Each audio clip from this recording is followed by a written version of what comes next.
जयति जयति सरस्वती वाणी जय शारदे। नमस्कार आप सभी को। मैं राजीव कुमार अरुण, हिंदी शिक्षक, जवाहर नवोदय विद्यालय कासगंज। हिंदी आ कोर्स कक्षा 8 हिंदी विषय में आप सभी का स्वागत है। कक्षा 8 के हिंदी विषय में आज हम पहला पाठ ध्वनि पढ़ेंगे, जिसके कवि हैं सूर्यकांत त्रिपाठी निराला।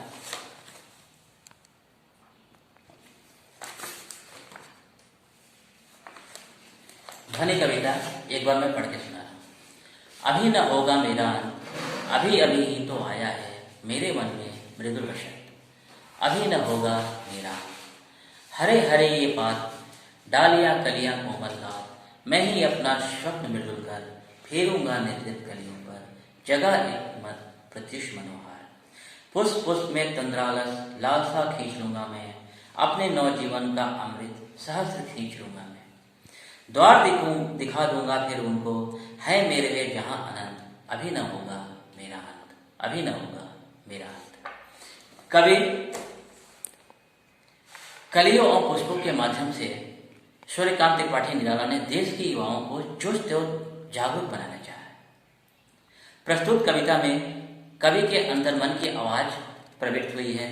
कवि का मानना है कि उसके जीवन रूपी उपवन में अभी अभी बसंत के आगमन हुआ है। अभी उसके कवि जीवन का अंत नहीं हो सकता। उसके जीवन में आने वाला बसंत सुकुमार है।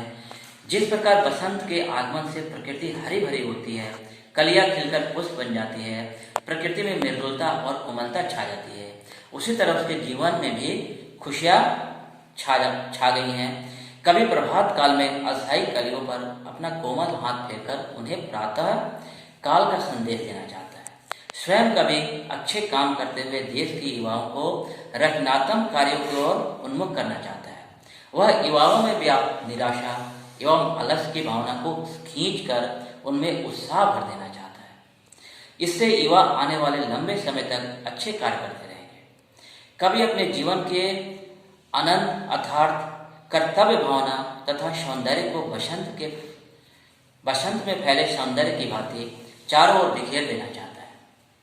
कवि को बार बार ऐसा लगता है कि उसका अंत अभी निकट भविष्य में नहीं होने वाला है। कवि जीवन के प्रति आशावादी तथा कर्तव्य की भावना से भरपूर है। अब कविता के भाव को भावार्थ को पंक्तियों के अनुसार समझेंगे।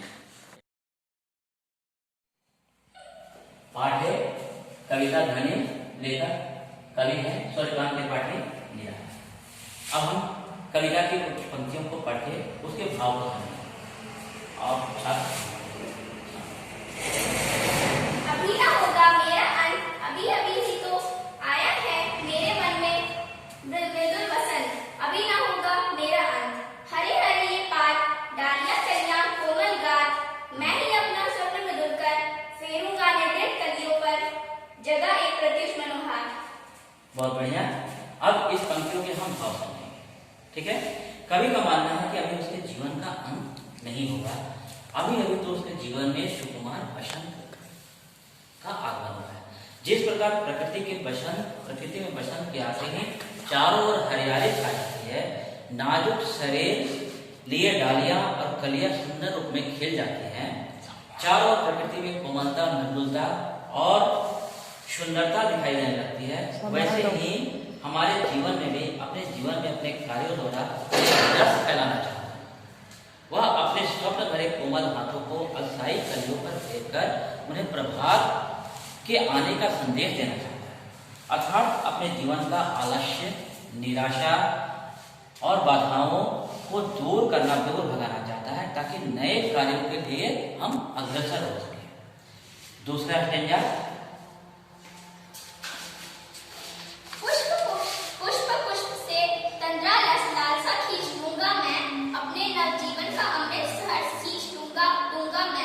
द्वार दिखा दूंगा फिर उनको, है मेरे में वहां जहां अनंत, अभी न होगा मेरा अंत, अभी न होगा।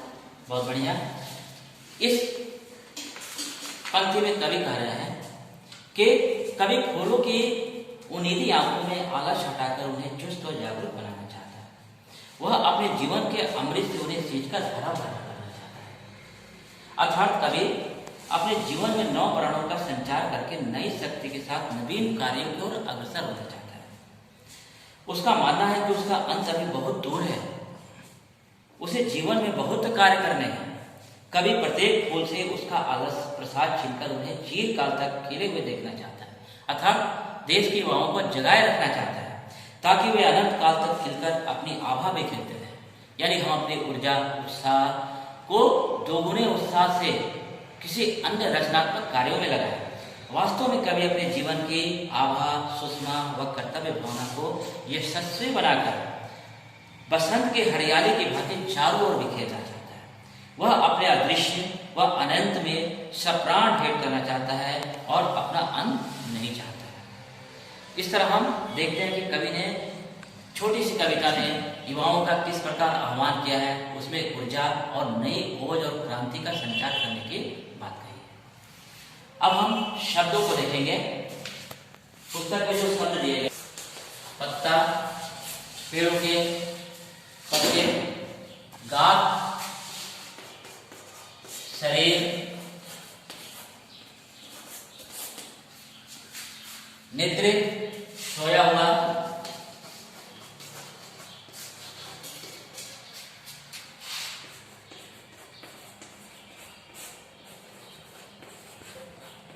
कवि कह रहे हैं पेड़ों का नेतृत्व कलियों पे सोया हुआ, तन आलस,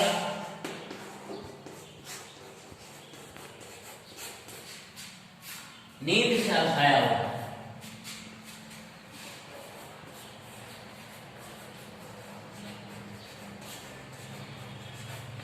तंद्रालस मैं दूर करूंगा। नींद से अलसाया हुआ, जब हम नींद से उठते हैं तो थोड़ा आलसपन शरीर होता है। लालसा, कुछ पाने की इच्छा,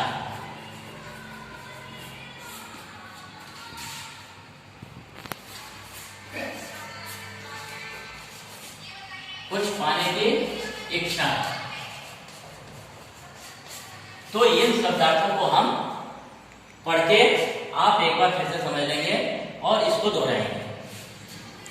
पाठ प्रश्नोत्तरी के अंतर्गत हम देखेंगे प्रश्न अभ्यास, आप अपनी पुस्तक में देखेंगे तो इसमें कविता से में 3 प्रश्न हैं। पहला प्रश्न है, कवि को ऐसा विश्वास क्यों है कि उसका अंत अभी नहीं होगा। दूसरा, फूलों को अनंत तक विकसित करने के लिए कौन कौन सा प्रयास करता है। तीसरा, कवि पुष्पों की तंद्रा और आलस्य दूर हटाने के लिए क्या क्या करना चाहता है। तो एक एक करके हम प्रश्न अभ्यास से चर्चा करेंगे।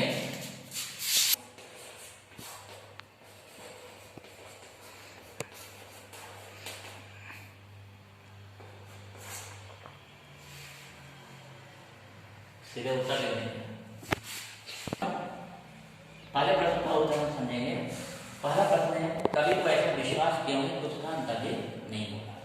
इसका उत्तर, कवि को ऐसा विश्वास है कि उसका अंत अभी नहीं होगा क्योंकि उसके मन में नया जोश और उमंग है। वह नवीन कार्य करके सभी को प्रेरित करना चाहता है और अपने कार्यों की आभा को बसंत की भांति सुगंधित रूप से चारों ओर बिखेरना चाहता है। इसलिए वह कहता है कि अभी मेरा अंत नहीं होगा। दूसरा प्रश्न है, फूलों को अनंत तक विकसित करने के लिए कवि कौन कौन सा प्रयास करता है। कवि, उत्तर है, कवि चाहता है कि बसंत के सुगंधित और आकर्षक फूल अनंत काल तक खिलते रहें। इस हेतु वह उसका आलस्य व प्रसाद छीनकर उन्हें चिरकाल तक खिले रहने के लिए प्रेरित करता है। वह चाहता है कि वह फूल सदैव अपनी आभा, सौंदर्य और सुषमा की छटा वातावरण में बिखेरते रहे। वह उस अनंत व अदृश्य में सप्राण भेंट करना चाहता है। तीसरा प्रश्न है कि कवि पुष्पों के तंद्रा और आलस्य दूर करने के लिए क्या करना चाहता है। उत्तर है, कवि अपने हाथों के सुधा स्पर्श से पुष्पों की नींद व आलस्य मिटाकर उन्हें चुस्त, प्राणायाम, आभामय और पुष्पित करना चाहता है। और ऐसा करने का उद्देश्य है कि धरा पर जरा भी आलस्य, धरा यानी पृथ्वी पर जरा भी आलस्य, प्रसाद, निराशा और मनुष्य का निशान तक न रहे। वह हर और बसंत की भांति हरियाली, सौंदर्य, सुख और आनंद की अनुभूति चाहता है। कविता से हम 3 प्रश्न पढ़े, आगे कविता से आगे में भी 3 प्रश्न कि बसंत को ऋतुराज क्यों कहा जाता है, आपस में चर्चा करें। हम जानते हैं कि बसंत को ऋतुओं का राजा ऋतुराज क्यों कहते हैं, आप सभी को मालूम है, कुछ आप जानते भी हैं कि बसंत के आगमन से क्या है, प्रकृति हरी भरी हो जाती है, चारों तरफ हरियाली छा जाती है, पेड़ पौधे पशु पक्षी सभी एक प्रकार के आनंद से झूम उठते हैं। तो इस कारण क्या है, बसंत को ऋतुराज कहा जाता है, यानी ऋतुओं का राजा कहा जाता है, क्योंकि हमारे आनंद को प्रफुल्लित करता है। और भी इस पे आप चर्चा करेंगे और इसको लिखेंगे अपने असाइनमेंट में। दूसरा है, बसंत ऋतु में आने वाले त्योहारों के विषय में जानकारी एकत्र कीजिए और किसी एक त्योहार पर निबंध लिखिए। बसंत ऋतु में कौन कौन से त्योहार आते हैं, हरितालिका तीज व्रत आपके नाम सुना होगा, जिसमें स्त्रियां पूजा करती हैं, बसंत पंचमी, सरस्वती पूजा और महाशिवरात्रि, होली इत्यादि त्योहार ये बसंत ऋतु में ही आते हैं। तो आप इनमें से किसी एक त्योहार पे एक पूरे पृष्ठ का निबंध लिख सकते हैं, जैसे कि होली हो या बसंत पंचमी हो या सरस्वती पूजा। तीसरा प्रश्न है कि ऋतु परिवर्तन का जीवन पर गहरा प्रभाव पड़ता है। ऋतु परिवर्तन का हमारे मन पे भी प्रभाव पड़ता है, हमारे खान पान, हमारे पहनावे, हमारे रहन सहन पे भी प्रभाव पड़ता है। मुख्यतः हमारे देश में 3 ऋतुएं आती हैं, जाड़ा, गर्मी और बरसात। कह रहा है कि इस कथन की पुष्टि आप किन किन बातों से कर सकते हैं, उदाहरण कि जीवन रहन सहन में क्या प्रभाव पड़ता है। वर्षा ऋतु में हम कुछ अलग तरह के कपड़े पहनते हैं, खान पान हमारी बदल जाती है, हमारे कुछ वस्त्र बदल जाते हैं। गर्मी की ऋतु में हमारे खान पान कुछ अलग हो जाते हैं, कुछ अलग प्रकार के फल और सब्जियां मिलने लगते हैं और हमारा पहनावा भी बदल जाता है। हम हल्के वस्त्र, सूती वस्त्र पहनना पसंद करते हैं। जाड़े की ऋतु में गर्म कपड़ा पहनना पसंद करते हैं और कुछ जाड़े के समय के फल और सब्जियां भी आ जाती है। तो इस तरह हम देखते हैं कि ऋतु परिवर्तन से हमारे जीवन में बहुत प्रभाव पड़ता है और जो भी ऋतु है उसके अनुसार हम अपने रहन सहन या अपने आप को उस ऋतु के अनुसार ढाल लेते हैं। बच्चों, अगला है प्रश्न इसमें अनुमान और कल्पना। कविता के निम्नलिखित पंक्तियां पढ़कर बताइए कि इसमें किस ऋतु का वर्णन है। पहला प्रश्न इसमें कह रहा है कि फूटे हैं आम, आमों में गौर, भौरे बंधन छूटे हैं, होली बची ठोर ठोर, सभी बंधन छूटे हैं। क्यों? बसंत ऋतु के आगमन के समय जब होली होती है, बसंत पंचमी होती है, तो उस समय आमों की मंजरियां खिलने लगती है। तो हम लगता है कि ये होली बसंत का मौसम है, ये मार्च का महीना हो सकता है जब बसंत का आगमन होता है, होली की महीना होती है। दूसरा है कि स्वप्न भरे कोमल हाथों को अलसाए कलियों पर फेरते हुए कभी कलियों को प्रभात के आने का संदेश देता है, उन्हें जगाना चाहता है और खुशी खुशी अपने जीवन के अमृत से उन्हें सींच कर हरा भरा करना चाहता है। फूल पौधों के लिए आप क्या क्या करना चाहिए? फूल पौधों की रक्षा करना हमारा कर्तव्य होता है। फूल पौधे हमारे भाग्य की शोभा होते हैं, हमारी सुंदरता, हमारे प्राकृतिक सुंदरता को बढ़ाते हैं और फूल पौधों को देखकर हमारा मन संचित करता है। फूल पौधों से पृथ्वी क्या है, हरी भरी दिखाई देती है। एक तरह से एक प्रकृति का गहना है। हम अपने आसपास के वातावरण को सजाने के लिए, अपने घर को सजाने के लिए, अपने चार दीवारी को सजाने के लिए, अपने स्कूल को सजाने के लिए बगीचा लगाते हैं। बगीचे में तरह तरह के रंग बिरंगे पेड़ पौधे लगाते हैं, फूल लगाते हैं। तो फूलों की देखभाल भी करना हमारा कर्तव्य हो जाता है। उसे हम सुरक्षित रखने के लिए बाड़े बनाएंगे कि कोई पशु पक्षी तोड़े नहीं और पानी देंगे, खाद पानी देंगे ताकि वे बढ़ते रहें, सींचते रहें। और भी कई काम हम कर सकते हैं, फूलों को तोड़ते नहीं हैं, उनके पत्तों को तोड़ते नहीं। तीसरा इसमें प्रश्न है कि कवि अपनी कविता में एक कल्पनाशील कार्य की बात करता है। अनुमान कीजिए और लिखिए कि उनके बताए कार्यों का अंत किन किन संदर्भों से संबंध जुड़ सकता है। जैसे नन्हे होने वाला को मां जगा रही। इसका उत्तर है कि माली पौधारोपण कर रहा है, बैल का औषधि है कि जड़ी बूटी ढूंढना, वैज्ञानिकों का कोई अनुसंधान करना, किसी बुजुर्ग द्वारा सड़क पार करना, बच्चों का किसी कार्य को तल्लीनता से करना आदि ऐसे कार्य हो सकते हैं। अब है भाषा की बात। भाषा की बात में 2 प्रश्न हैं। पहला है हरे भरे पुष्प पुष्प में एक ही शब्द की एक ही अर्थ में पुनरावृत्ति। हरे हरे और पुष्प पुष्प ये सब दोहराया गया। कविता के हरे हरे ये पात वाक्यांश में हरे शब्द का युग में पत्तों के लिए विशेषण के रूप में प्रयोग किया। हरे हरे, यह पात शब्द बहुवचन में प्रयुक्त हुआ है। पात पात, पत्ते को बहुवचन के रूप में पत्ते की जगह पात लिखा है। ऐसा प्रयोग होता है जब कर्ता या विशेष एक वचन में हो और कर्म या क्रिया या विशेषण बहुवचन। तो जैसे वह लंबी चौड़ी बातें करते हैं, कविता में एक ही शब्द का एक से अधिक अर्थों में भी प्रयोग होता है। एक ही शब्द का एक से अधिक अर्थ, यह अलंकार में हम पढ़ेंगे। 3 बेर खाते ते वे 3 बेर खाते, जो 3 बेर खाते थे वह 3 बेर खाने लगे। एक शब्द बेर का अर्थ 2 अर्थों में प्रयोग हुआ है। वाक्य में इसे चमत्कार आ गया है। इसे यमक अलंकार कहा जाता है कि कभी कभी उच्चारण की समानता से शब्दों की पुनरावृत्ति का अर्थ होता है, जबकि दोनों 2 प्रकार के शब्द होते हैं, जैसे मन का और मन का। मन का एक माना हो गया और एक मन का यानी हमारे मन के अंदर का। ऐसे वाक्यों को एकत्र कीजिए जिसमें एक ही शब्द की पुनरावृत्ति हो और ऐसे प्रयोग को ध्यान में रखिए और निम्नलिखित पुनरावृत्ति शब्दों का वाक्य में प्रयोग कीजिए। बातों बातों में, रह रहकर, लाल लाल, सुबह सुबह, रातों रात, घड़ी। आसान है, इसे आप कर लेंगे। दूसरा प्रश्न है इसमें कोमल राग, मृदुल वचन, हरे हरे। विशेषण जिस संज्ञा स्वनाम की विशेषता बताता है उसे हम विशेषण कहते हैं, आप जानते हैं। उसे विशेष कहते हैं। विशेषता बताने वाले विशेष से ऊपर दिए गए वाक्यांशों में गात, वचन और पाठ विशेष है, क्योंकि इनकी विशेषता क्रमशः कोमल, मृदुल और हरे हरे शब्दों से ज्ञात होती है। विशेषता ज्ञात हो कि हरे हरे पत्ते हैं, मृदुल वसंत है। किसी कारण की हिंदी विशेषणों के समांतर 4 प्रकार माने गए हैं: गुणवाचक विशेषण, परिमाणवाचक विशेषण, संख्यावाचक विशेषण और सर्वनाम। ये विशेषण आप पहले भी लिख चुके हैं, इसे एक बार दोहराएंगे। अगला है कुछ करने को। कुछ करने को में है कि बसंत पर अनेक सुंदर कविताएं हैं। कुछ कविताओं का संकलन तैयार कीजिए। बसंत पर बहुत सी कविताएं लिखी गई है। आप असाइनमेंट नोटबुक पे किसी एक कोई अन्य कविता बसंत ऋतु पे लिख के दिखाएंगे।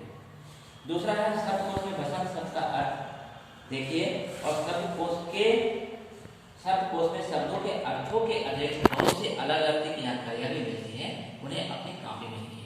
यानी जब हम शब्दकोश देखेंगे तो शब्दकोश में शब्द के अतिरिक्त बगल में वह शब्द विशेषण है, संज्ञा है, क्या है, ये भी लिखे रहते हैं। एक वचन है, बहुवचन है, ये भी लिखे रहते हैं, तो उन्हें ध्यान में रखिए। जैसे कि आप इंग्लिश डिक्शनरी में देखते हैं, तो ऐसे शब्दों को कुछ देखिए और शब्दकोश को पहचानने, शब्दकोश को समझने की कोशिश कीजिए। आज का कक्षा समाप्त होता है। आप होमवर्क करिए, समय पे पूरा करके दिखाएंगे। धन्यवाद।